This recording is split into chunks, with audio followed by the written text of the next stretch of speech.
We all know the struggles of balancing life and classwork. Imagine doing both while caring for a child. This next story gives us key insight into the lives of single college mothers. Portia, you covered this story. What unknown factors did you find out about how these young women fit motherhood and college life into their daily schedules? Well, guys, from the interviews I conducted, both women had one common denominator, a support system. Whether it was a family member or a friend, the old cliche, it takes a village to raise a child, is definitely evident in the lives of LaShawn Brent and Tashia Brown. For a while, I used to be kind of depressed because I'm wanting to go to school and I'm wanting to do well at school, but I also know that my first obligation is my son. There are a couple of single parents around Tougaloo College who are juggling education and motherhood. I explored the campus and found a few individuals who are open and willing to take us into their personal lives and daily activities.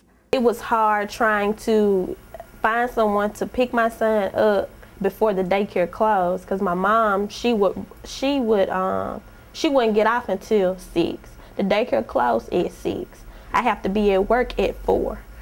Homework and probably trying to take care of the baby at the same time. There are a few ways that these single mothers juggle books, brains, and their babies. First of all, you have to be dedicated. You have to give up a lot when you have a child, but one thing I wasn't willing to give up was school. These ladies are motivated parents who refuse to let single parenting seize their chances of success. So I was just determined, trying to make school work and my son, make sure my son is being taken care of. This is Portia Jones, Eagle Eye News reporting. Now let's uncover the mysterious hammering and drilling we've all been hearing around campus. Lance Freeman, project manager for Fountain Construction, says the Benny G. Thompson Academic Center is nearly completed. There have been a few setbacks such as bad weather and foundation problems that have delayed the building process. Freeman says students can expect a lecture hall, small classrooms, and an art gallery display featured in the center. Up next on Eagle Eye News, a look at the hot topics happening at our neighboring HBCUs.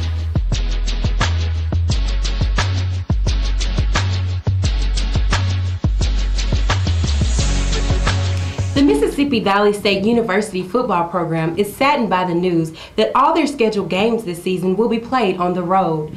The Delta Devils' current stadium failed inspection and was declared unsafe and should be replaced.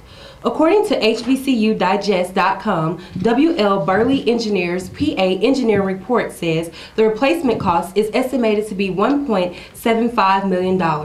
For a quick fix to the problem, NVSU athletic officials have scheduled 3 home games at nearby Greenville Weston High School, 45 miles outside of Itta-Bena.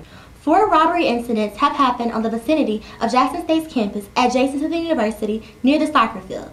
Items were stolen, but nothing too major. The security staff plans on getting new security equipment like cameras all over the school and on the streets surrounding the school to keep the university safe. Alcorn.edu reports alumni from all HBCUs in Mississippi met up in Maryland in late August. Among the topics discussed were funding and the proposed merger of Jackson State, Alcorn State, and Mississippi Valley State universities. Tougaloo College alumni were present for the festivities and encouraged these meetings to happen across all 50 states. At Eagle Eye News, we feel it is important to highlight the newcomers on campus to ensure they feel embraced and welcomed. Sarita Jackson is out in the field getting to know exactly who you are.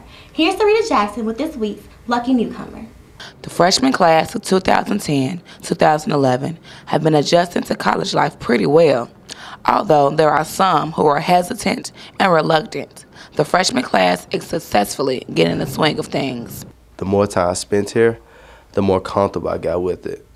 Students were inspired to attend Tougaloo by recruiters. Paul Scott came to my school a couple times, and what he said was very interesting. Alumni. It's a Mr. Wilbur Smith. He's back in Chicago. He was a substitute, and every time I saw him, he was talking about Tougaloo College, so I decided to look it up. Relatives and also friends. Yeah, I have a lot of family that are graduates of Tougaloo, and I see how successful that they are, so I want to get some of their success. These students are full of positivity and goals, such as tutoring, teaching. And I'm going to start by maybe tutoring people here with math, which I want to teach. And running for class officers and joining extracurricular activities. I'm running for class president, first class. Yeah, I should do well up here. Some students are enjoying residential life, but sadly not all. My room is like big at home, and my dorm is like the size of a shoebox. I got a room, big old room by myself, no roommate yet. So I like it, it's kind of big. I got 2 classes. I got 2 classes to myself, 2 beds. Sarita Jackson, Eagle Eye News. Each week, we'll be looking for freshmen to be featured on the show during our Freshman Spotlight segment. If you want to be a part of the show or want to nominate a friend, contact us on our Facebook page at Eagle Eye News or on Twitter at EagleEyeNews_TC. And now, we will toss things over to our sports anchor, Tyler Carter, as he opens the doors of the doghouse. What's up, Bulldog fans? Welcome to the Doghouse, where we eat, sleep, and breathe sports. I'm Tyler Carter. And I'm Steven Jackson. New developments have been found in the baseball story Daniel Chapman covered early in our broadcast. Tyler, can you hit a home run for us? That's what I do best, Steven. I obtained certified documents concerning the improper usage of scholarship funds. A traditional student whose name will not be mentioned is receiving $1,500 in scholarship funds from the baseball team program. He is not a member of the baseball team. The issue here is that the student is receiving funds that were cut from other scholarship players. How did this happen? How did the athletic director not look over the roster and see that this young man is not an athlete here at Tougaloo College? Or did he? Also, why is this student receiving a refund of almost $2,000 when he has a balance of $1,073.25? This is very unprofessional for the athletic department to make a slip up like this. This mistake is very unacceptable. It's unfair to the students here who aren't on scholarship, and someone has a athletic scholarship who doesn't deserve it. Right. It's not only unprofessional, but the big problem that I have with it is he has a balance and he's getting a $2,000 refund back. Like, how does that happen?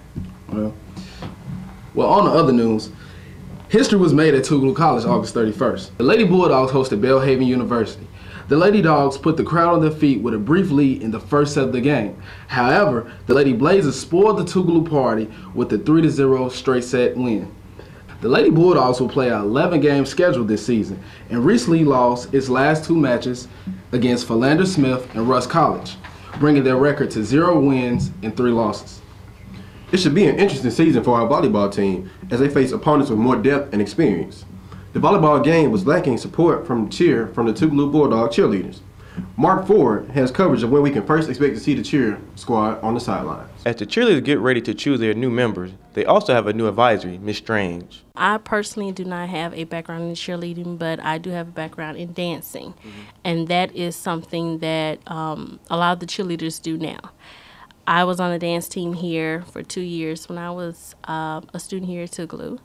And some of my good friends were cheerleaders also. So it's kind of the same thing when it's dancing and cheerleading, but it is some difference. But they needed an advisor, and I was willing to help.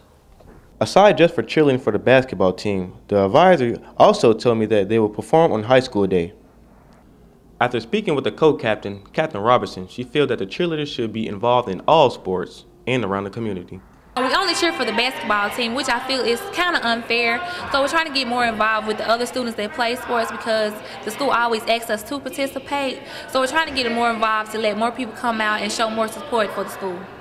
This year, the Tougaloo cheerleading squad will be more active on campus, and we will like everybody to come out and support the basketball team as well as the volleyball team, tennis team, golf team, and baseball team as well, because we will be there as well. So I hope to see you later this year, and I just wish everybody the best of luck. Mark Ford, reporting for Eagle Eye News, Channel 19. Tougaloo College cross-country teams competed in their first meets of the season at Mississippi College. The men's team finished in 9th. Meanwhile, the ladies finished in last. Well, that's all the sporting news we have to bark about this week. Now back to Marnice and Portia in the Eagles Nest. Thanks, guys. For comments about the newscast, updates, and story requests, contact us on Facebook.com/EagleEyeNews or on Twitter at EagleEyeNews_TC. Thanks for watching. See you next week.